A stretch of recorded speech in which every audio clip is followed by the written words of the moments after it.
vêtementspro.com.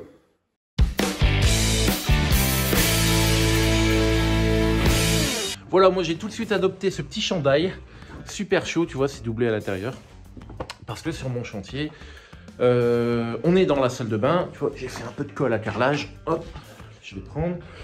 Ouais, sur mon chantier, j'ai 2 salles de bain, j'ai le plancher chauffant, tu sais, que j'ai installé il y a quelques vidéos. Mais je le fais pas tourner parce que la porte elle est ouverte, donc ça fait des courants d'air et je vais pas chauffer dans le vent, donc je préfère me couvrir. Parce que là, actuellement, il fait 10 degrés dans la salle de bain. Donc, autant se couvrir un peu. Après, c'est le temps de se mettre en route. Hop. Donc, c'est le temps de se mettre en route. Et après, je l'enlèverai. Et là, ce qu'on va faire, c'est s'attaquer au carrelage de la douche. Avec ce type de carreaux Zelish, tu vois. Alors, l'avantage et l'inconvénient, c'est que les bords ne sont pas droits et l'épaisseur non plus. Tu vois, ici, tout en bas, il est un peu déstructuré. L'avantage, c'est que tu es moins précis en théorie. En tout cas, tu n'as pas besoin des pavés lifts pour les mettre de niveau parce qu'au final, ils sont tous pas de niveau. Mais tu as vite fait de partir un peu en cacahuète. Il faut respecter quand même le fait que tes joints doivent être plus ou moins droits. Donc, comme d'hab, je travaille avec mes différents lasers. Je te montre ça.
Allez hop, on fait une petite pause, on se retrouve plus tard. Bon, j'ai tout avancé en timelapse pour que ça aille vite. Donc tu vois, la pause est faite, donc j'ai enlevé tous les croisillons, etc. Alors nous on aime bien, c'est vraiment beau. Je lui dis quand tu auras de l'eau dessus, ça va faire encore plus ressortir le brillant, ça va être super classe. 2 choses, donc tu m'as vu carreler, j'ai démarré là. Donc là ici tu vois, j'ai démarré par un carreau plein et j'ai une petite coupe ici. Alors normalement on prend l'axe. On prend le milieu du mur et on met le même nombre de carreaux, tu sais, pour qu'il y ait une symétrie. Sauf que là, sur des petits carreaux comme ça, si j'avais fait ça, j'aurais eu un petit bout à droite et un tout petit bout à gauche. Et là, en fait, quand on regarde, bon là, tu vois pas bien, mais la coupe qu'il y a ici, on la voit quasiment pas par rapport à celle-là. Donc au moins, j'ai démarré avec des carreaux pleins.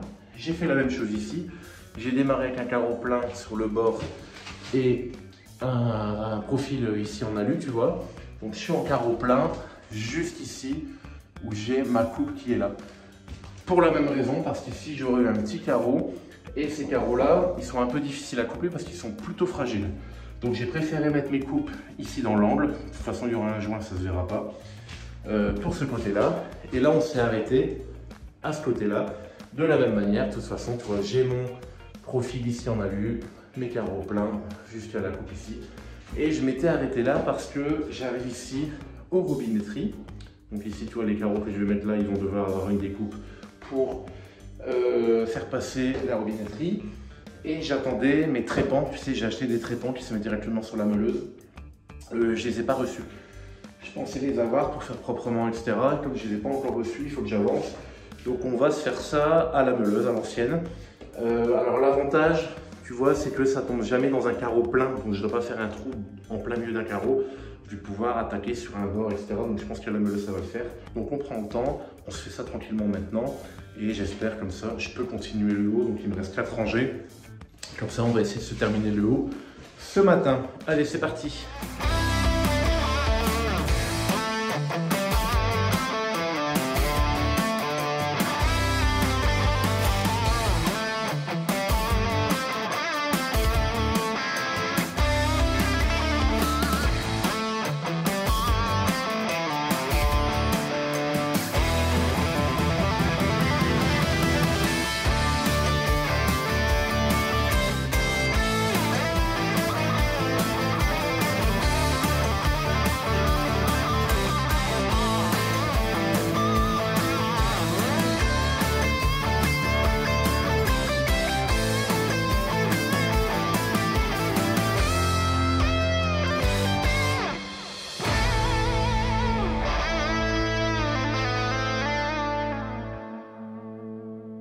Et voilà pour aujourd'hui, c'est terminé. On se retrouve demain pour enlever tous les croisillons, faire un coup de nettoyage et s'occuper des joints. Mais pour toi, c'est maintenant. Et on se retrouve le lendemain comme prévu. Tout est bien collé, tout a bien tenu, machin, pas de problème. Donc on va se nettoyer ça, je voulais enlever tous les croisillons. Nettoyer aussi toutes les traces de colle. Tu sais, il y a de la colle pour éviter que les carreaux se cassent, s'entrechoquent pendant le transport. Et je pensais enchaîner par les joints. Parce que j'aime bien quand tout est carré, tu sais, faire une étape à la fois, un projet à la fois, me dire la douche elle est carrelée, elle est jointée, on n'en parle plus et je passe au reste. Mais moi j'ai pas envie, j'ai envie de continuer de carreler. Et donc on va nettoyer ça et on va s'implanter le carrelage en sous-bassement. Donc je te montrerai, on a prévu de faire un carrelage en sous-bassement, c'est pour ça que j'ai peint le haut et pas le bas. On fera notre calpinage et on va se carreler ça. Donc c'est parti.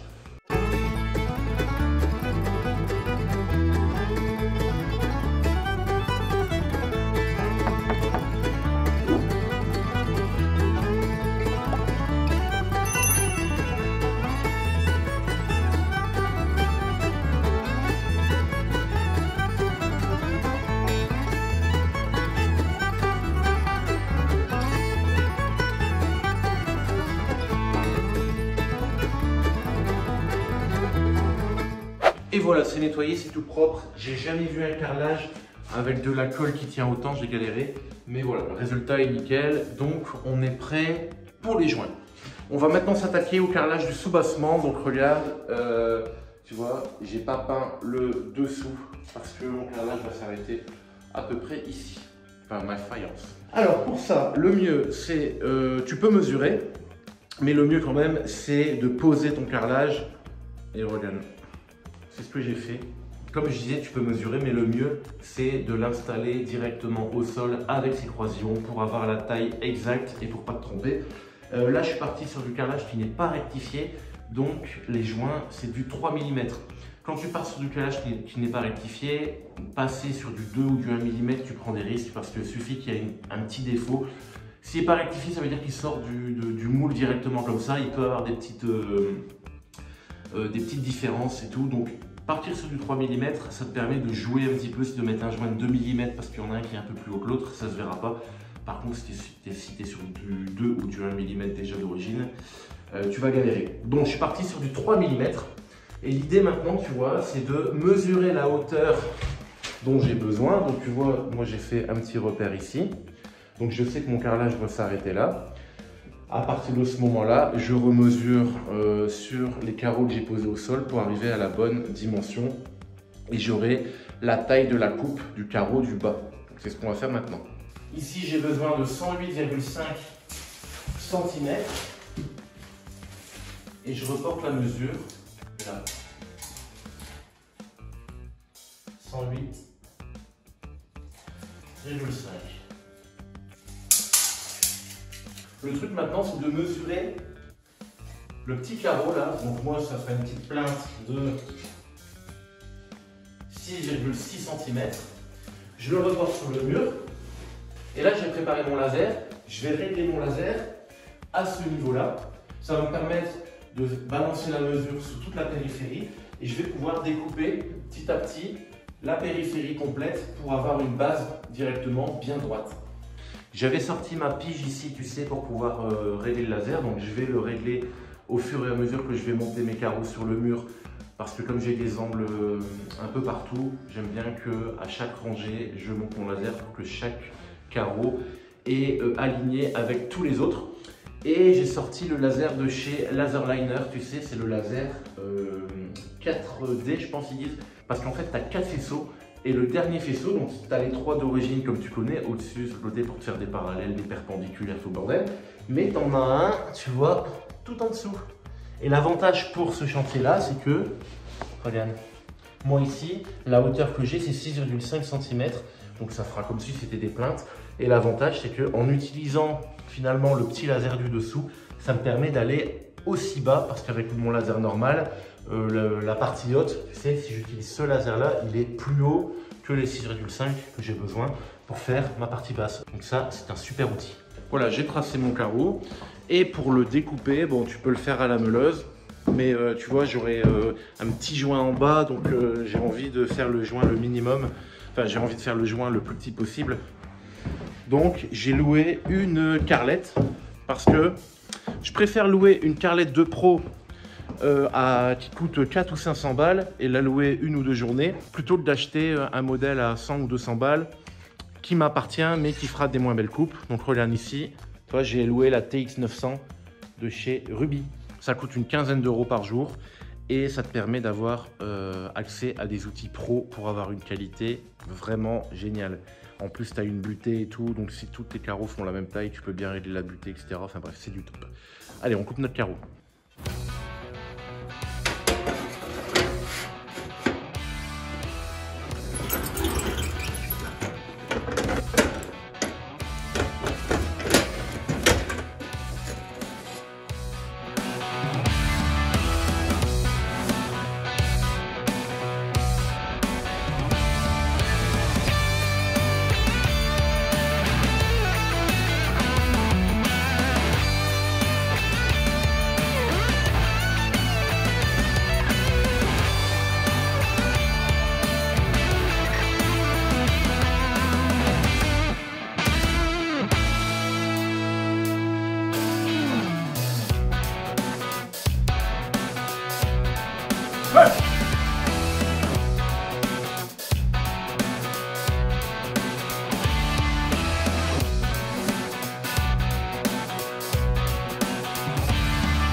Je te reprends vite fait parce qu'ici, il y a une petite particularité. Je me suis cassé la tête pendant un moment.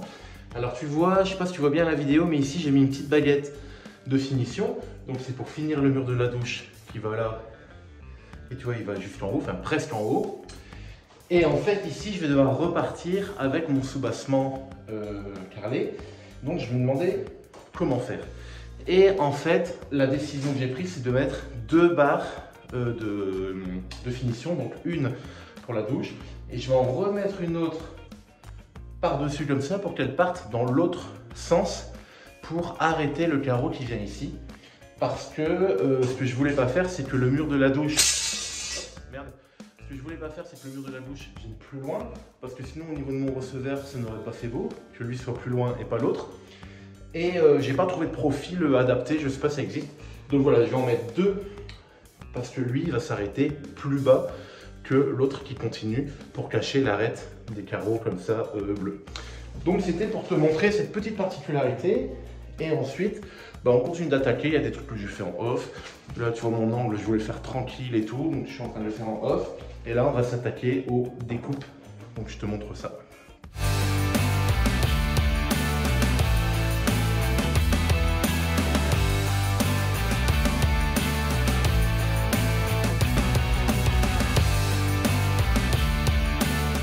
Allez, on se retrouve pour cette nouvelle journée, j'ai tout nettoyé.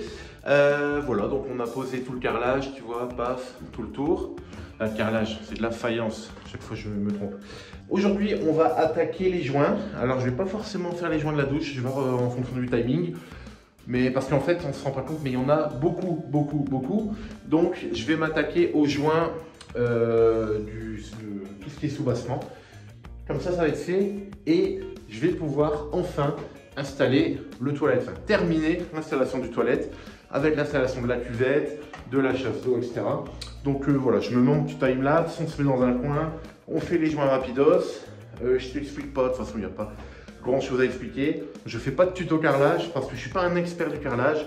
Si c'est le cas, enfin si tu veux savoir vraiment comment on pose le carrelage, etc., si tu veux apprendre comment on fait, il y a des gens qui sont bien meilleurs que moi et dont c'est le métier, notamment Eric Le Carreleur, où il l'explique très bien. C'est là aussi sur cette chaîne que je me suis formé, entre autres. Donc voilà, je t'invite à aller voir les vidéos d'Eric si tu veux savoir exactement comment carreler. C'est pour ça que moi, quand je fais du carrelage, je mets tout en time-lapse parce que j'ai pas grand chose à t'apprendre. Et puis voilà, donc allez, on attaque ça comme ça, on passe à notre shot.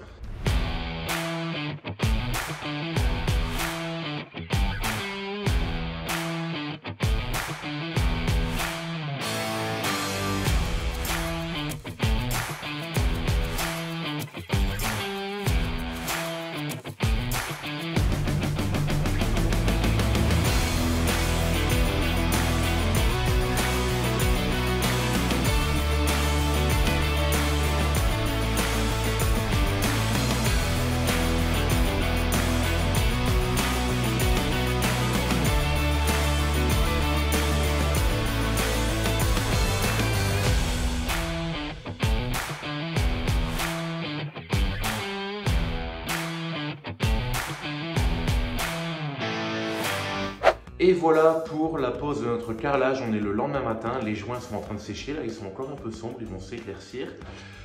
Tout est prêt pour la pose de la cuvette, tu vois, j'ai commencé à préparer les modules de chez Geberit. Et il y a un mais, parce qu'il y a toujours un mais, c'est qu'on va faire ça la fois prochaine. Là je vais laisser sécher tranquille, la fois prochaine on s'occupera de l'installation de la cuvette, des joints de la douche et petite chose aussi, attends, hop, je prends ça, en fait, le carrelage n'est pas tout à fait terminé parce qu'on va ajouter un petit listel comme ça, tu sais, au-dessus en finition pour avoir le côté un peu moulure, tu sais que j'affectionne tant. Donc on terminera ça tranquille, mais je les ai pas encore toutes les listels parce qu'il n'y a pas tout en stock, donc il faudra faire des coupes précises, etc. Enfin bref, c'est du détail. On s'occupera également de l'appui de fenêtre. Enfin, voilà, l'idée c'est de réaliser toutes les petites finitions pour enfin arriver à l'étape finale de la déco avec l'installation du meuble, de la baignoire, etc. et de pouvoir terminer cette pièce et de pouvoir en profiter. Je te rappelle, tu as 5% sur le site de vêtementspro.com avec tous les liens des habits que j'ai reçus dans la description.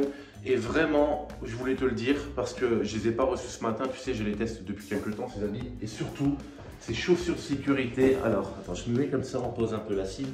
Regarde, chaussures de sécurité New Balance, trop bien. C'est les pompes de sécurité les plus confortables que j'ai eues. Franchement, et tu sais que tu peux me croire. Et l'avantage, tu vois, c'est que là, en fait, tu as une petite fermeture. Hop, comme ça, tu peux les enlever sans enlever tous les lacets. Donc elle est confortable et pratique, franchement une vraie bonne découverte. Donc tous les liens sont dans la description. Avant de te laisser, je te préviens, prochaine vidéo je pense, ce sera un peu différent, ce sera sur du test matériel. Je t'en dis pas plus, mais tu verras que la vidéo est un peu différente de d'habitude. On part de la série rénovation de la maison. Et on y reviendra, t'inquiète pas, pour continuer cette salle de bain. Donc voilà, reste connecté et n'oublie pas le petit pouce bleu si tu as aimé cette vidéo. Et à la prochaine.